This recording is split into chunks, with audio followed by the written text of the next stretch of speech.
everyone, and welcome to our latest episode of the Ups and Downs for Star Trek Lower Decks Season 3. Now, we're going to be going through Episode 2, the least dangerous game this week, but before we start, I have a few things to say.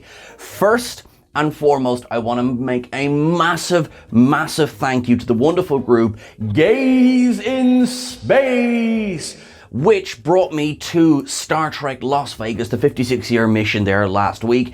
It was incredible. It was a week of ups and more ups. There were no downs. It was a wonderful week for that. We got to meet wonderful people who just wanted to help and to share. Next, I want to say thank you so much to everyone who approached and said hello and spoke about their fandom of the channel. It was humbling, it was so heartwarming, and it was so massively appreciated. So everyone, thank you so much. You made me feel very special last week. So honestly, thanks a million. Let us actually dive into this week's episode of Lower Decks, the least dangerous game.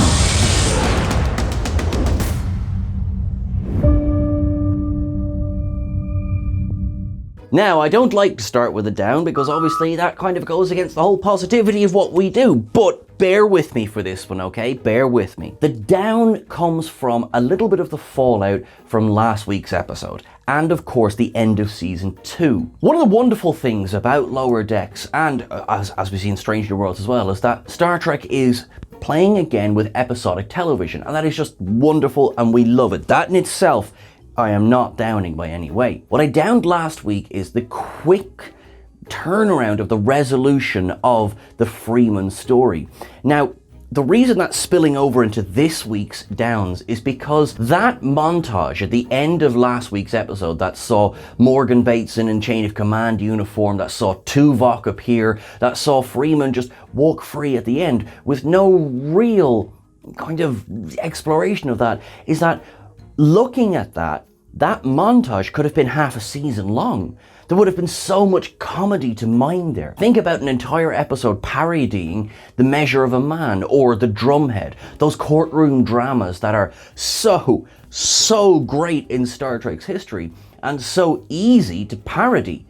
And that unfortunately left this episode, which jumped into an entirely new story straight away, feeling a little bit like, oh, what could have been? Again, I realize how bloody harsh that sounds. You're like, Sean, you're downing an episode for something that doesn't really have anything to do with the episode. And maybe there is a degree of fairness to that.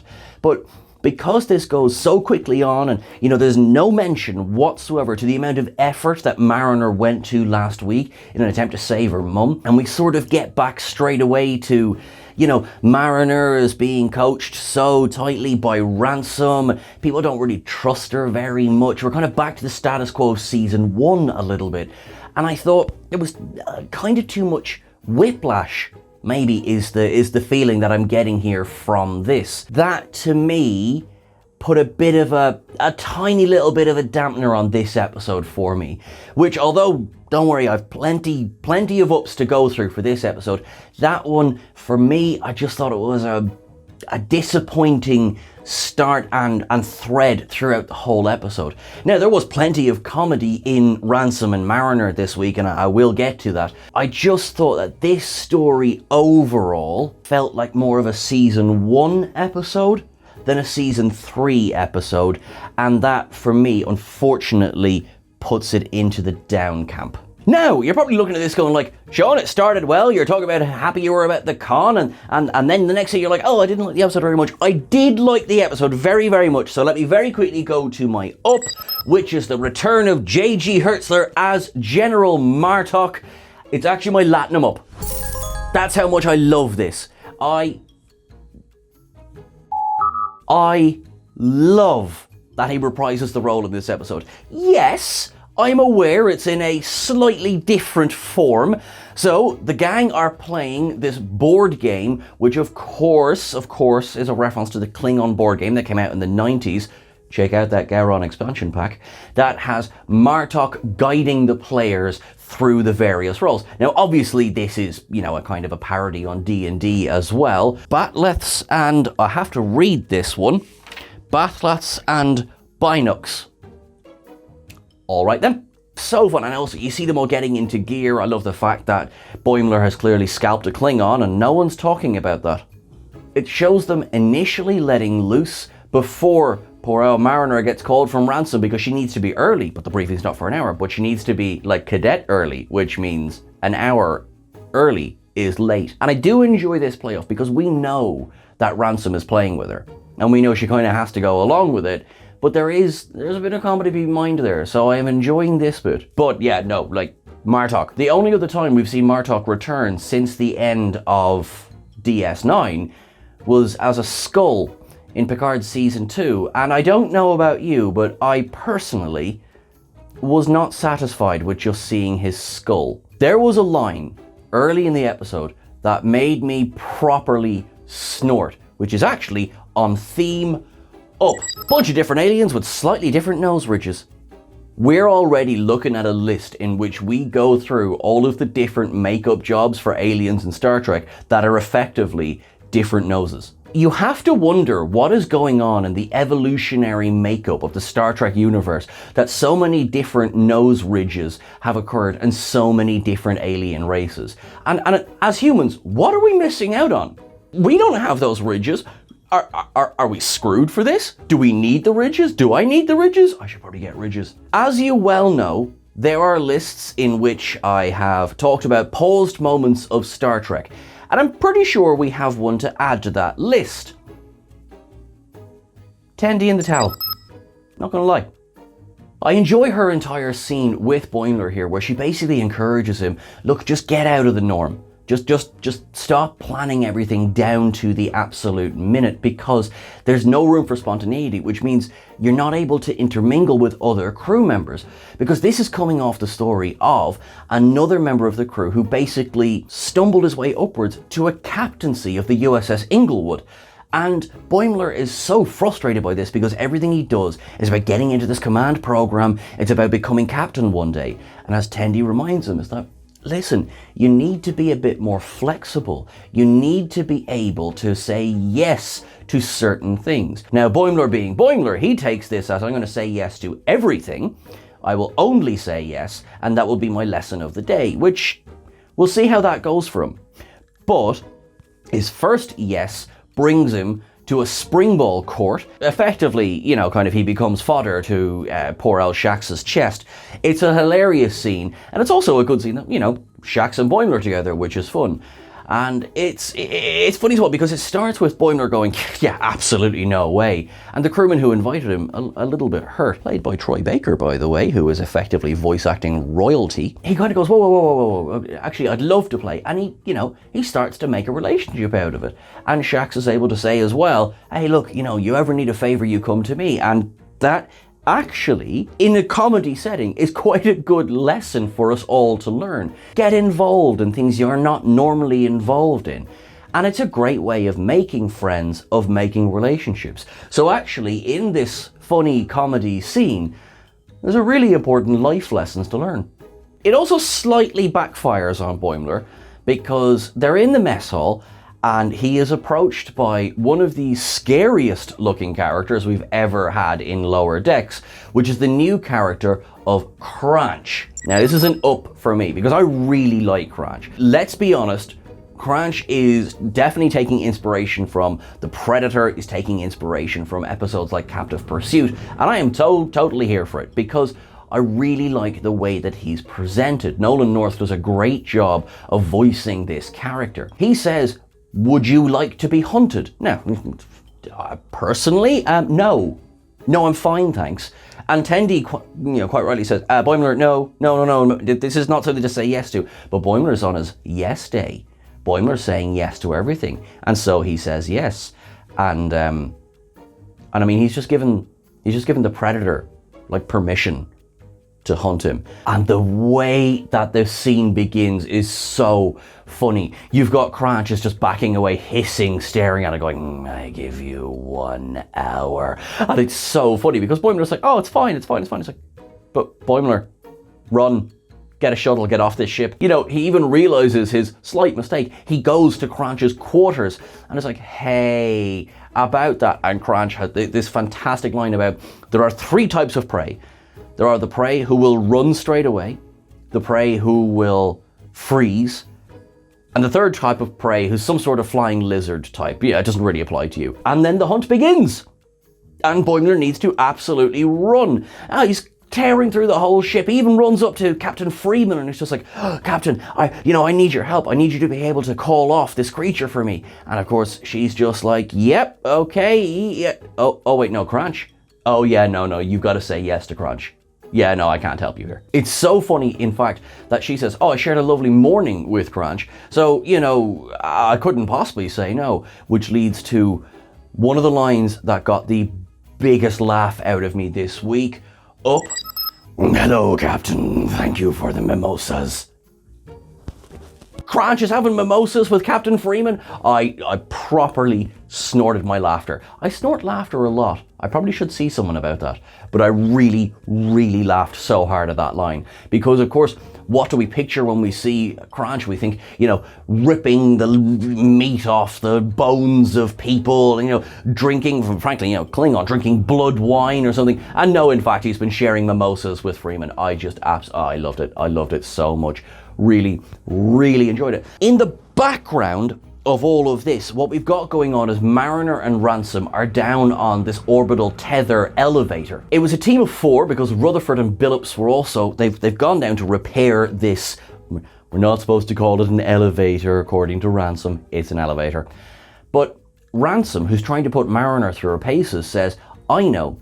Rutherford and Billups, you go down to the planet, you deal with the Delanians, and you deal with the diplomatic side of this mission. We'll stay up here and we'll repair the platform. Now, Billups and Rutherford are kind of like, you realize we're the engineers, right? You get that, yeah? And Ransom's just like, yeah, but I'm lifting, bruh. I'm lifting.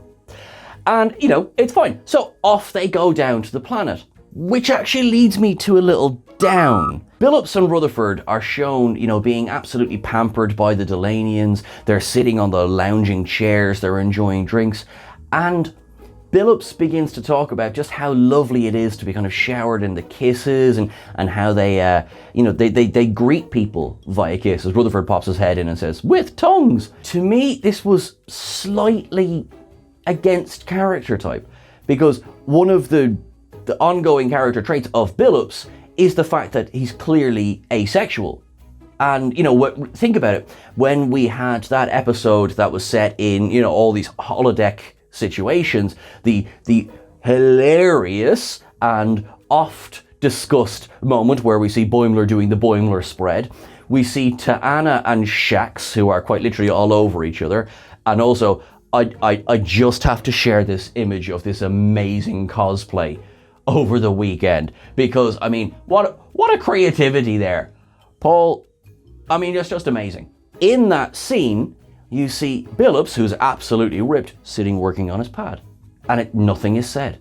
Then in that same episode, we get a scene set in the mirror universe, and Billups is walking along going, I'm so horny, because the entire point is that he's not. If we go back and we talk about, when their trip to the Ren Fair, the whole point is that he is asexual. That's the point of his character. So I actually thought this was a mistake to depict him this way in this episode. Not because I feel that, if you are asexual, you cannot express joy at having, receiving a kiss. It was, I thought they had made such a point of it that this throwaway gag was a bit like, do it with a different character. Or have it all centered on Rutherford. It just kind of made Billups just a yellow shirt in this scene, as opposed to Billups the character. And that, to me, unfortunately, that was a down this week. Back aboard the ship, Boimler is still trying to escape Crunch, and he runs through my favorite set of doors. It gets an up straight away. He runs into cetacean operations. It's very simple, folks. I see a Kazinti, I up. We go to cetacean operations, I up. Okay? Are we all on the same page? Sort of back down on the planet, but not really. On this elevator platform, we have mariners getting increasingly frustrated with Ransom's ineptitude at the engineering side of the job. Plus, they keep getting messages from Billups and Rutherford on the planet, who are basically as useless at diplomacy as Ransom is at being an engineer. Mariner is trying her hardest to follow orders, but eventually the moment comes where she's like, I'm clearly needed down on the planet. She grabs her orbital skydiving kit, dives off, and Ransom then hails her. And of course she's like, there's wind everywhere. And Ransom goes, look, you're right. You're right, I was pushing your buttons. The guys down there, they need our help. Okay, where are you? Let's get together and we'll go and find them. She pulls her shoes and she's like, oh my God. And there is some properly funny censored swearing. I have to say, it was really, really well done. Because Mariner's there like, and then she walks through the doors and looks up and there is a proper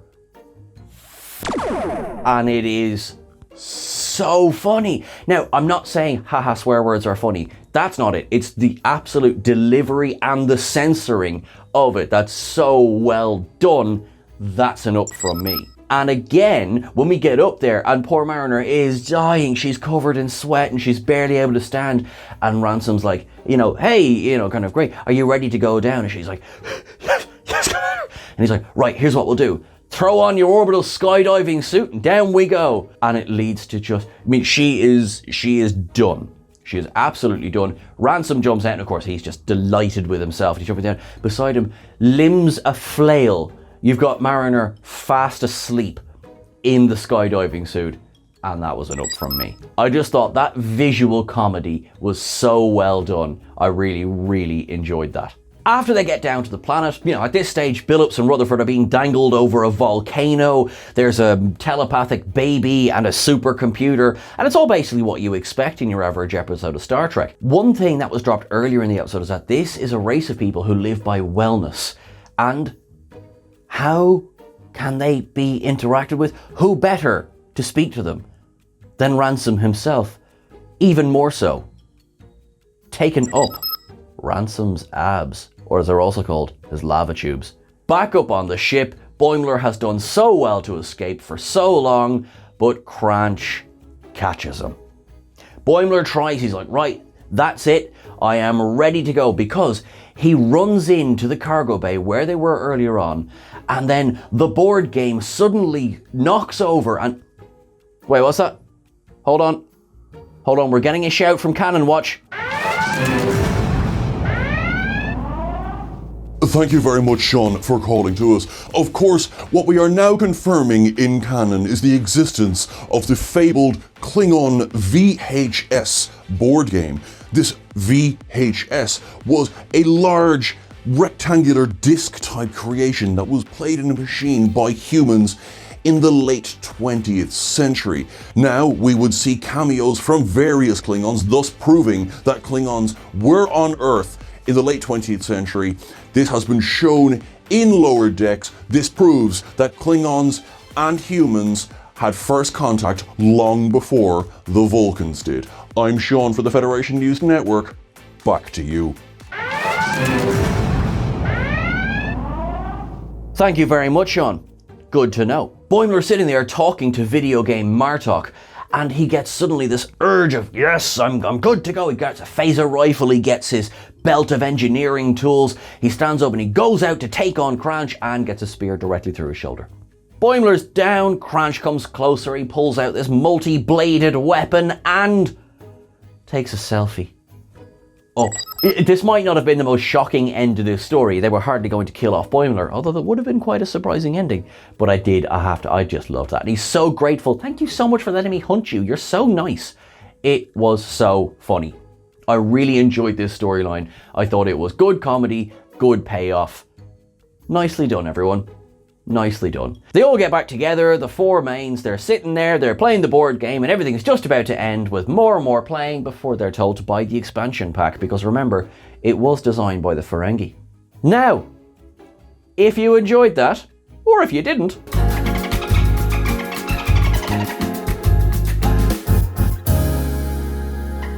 of course, in this episode we have the return of General Martok, who makes a reference to Tovacor. We have Batleths and Binocs, which is clearly D&D. I mean, they're rolling natural 20s, for example. There is a Mechleth. There is the knife that was in fact the knife of Chiron, which was the knife where they got the blood for the clone of Kahless in the TNG episode Rightful Heir. There is also Mariner drinking from a very familiar looking Klingon cup, and there's the reference to the fact that the game, the board game, is a Ferengi knockoff. Now the board game itself is of course a reference to the real life VHS Klingon board game that was released in the 90s, and there is a call out to the Gowron expansion in this game, because in real life Robert O'Reilly did play the Klingon that guided you through the game. Now, of course, the orbital lift then on the planet is both seemingly a reference to the drill from Star Trek 09, but also to the orbital tether that appeared in the Voyager episode Rise, which is just absolutely fine episode. Now, the Delanians are of course evocative of the Edo from Star Trek TNG's first season episode Justice. You know, the one where Wesley's going for a run in one of those wonderful jumpers of his and falls into a flower bed, and then Picard violates the Prime Directive. You know, that episode. There's also Spring Ball, which of course we know from Star Trek Deep Space Nine, that Bashir was, well, he was letting O'Brien win, and of course O'Brien was always pulling his shoulder rotator cuff out of alignment, and poor old Boimler goes on the wrong side of Shax's chest, but it does get a shout out to the Prophets. He then joins a Bajoran dirge choir as well, which I just thought was like, it's so... Bajoran music appears several times in Deep Space Nine, but the idea that they would just sing dirges, well, of course they've had quite a grim history, and everyone's standing there crying, just wonderful humour. There's an awful lot of familiar looking engineering tools. At one point, Mariner opens her away kit and there is some of those the long lighty things that Geordi would use an awful lot. Love seeing them back again, but the reference to the slightly different nose ridges again tickled me pink. Cranch has the natural urge to hunt, so we have the obvious reference to the Predator, but also there is the episode Captive Pursuit from Deep Space Nine's first season that introduced the character of Tosk and was also basically a precursor to the Jem'Hadar. Lovely to see them here again. After Boimler goes to visit him, there is the Mugatu skull, which is sitting right beside what appears to be a Xindi avian's skull as well, which means either Cranch has kept this in his possession for several hundred years, or they came back and he's been killing them. Bloody hell. Now there is an example of the knife that appeared in the holodeck in the episode Schisms that freaked Worf out a little bit. Now this winged lizard type creature could be either a reference again to the Xindi avian or Kukulkan from Star Trek the animated series, how sharper than a serpent's tooth. Now we also go into cetacean ops, which is wonderful. We see buckets of fish with this Federation Delta on it, toys for the belugas to play with. We see an orbital skydive, which is a reference to two things. It's a reference to Star Trek 09 and also a reference to the deleted opening scene from Star Trek Generations that would have seen Captain Kirk skydive from the atmosphere of the planet. Let's not, of course, forget the Voyager episode Extreme Risk, which saw B'Elanna Torres trying to orbital skydive in the holodeck with the safeties off.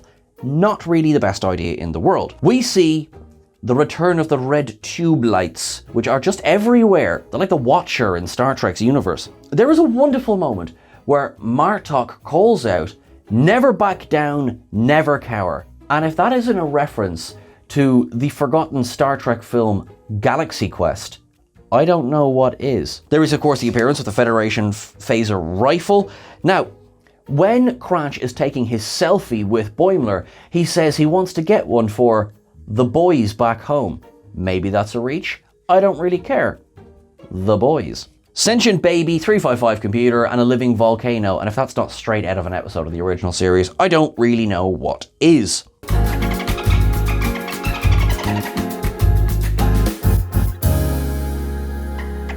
That is everything for us this week. If you reckon I missed anything, let me know in the comments below. Thank you so much to everyone for watching this video. Please like, share, and subscribe. You look after yourself till I see you again. Make sure you live long and prosper. Catch us over on Twitter at Trek Culture. Catch myself at Sean Ferrick at the same as well. My friends in Ukraine, stay safe, stay strong. We love you.